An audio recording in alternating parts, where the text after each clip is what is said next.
Как да звучим като Папи Ханс? За бита ни трябва нещо супер плажно, от което чак да ни се дояде царевица на кочан. Затова и първо добавяме възможно най-чил инструментът калимба.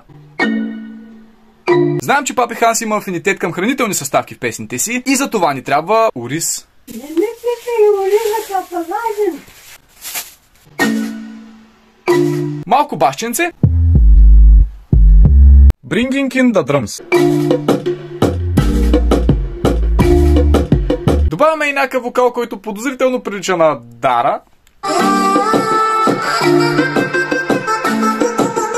Сега за текста. Папи Ханс е едновременно плейбой и джентълмен. Затова с тази песен ще ви покажа как успешно да заговорите едно момиче.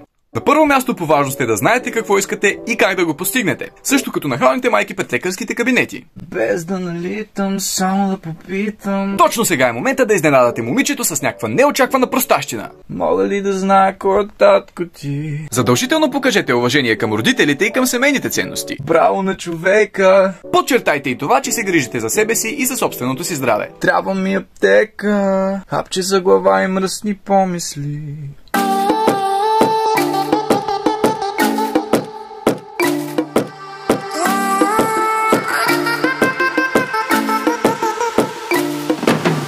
Без да налитам, само да попитам, мога ли да знае кой е татко ти?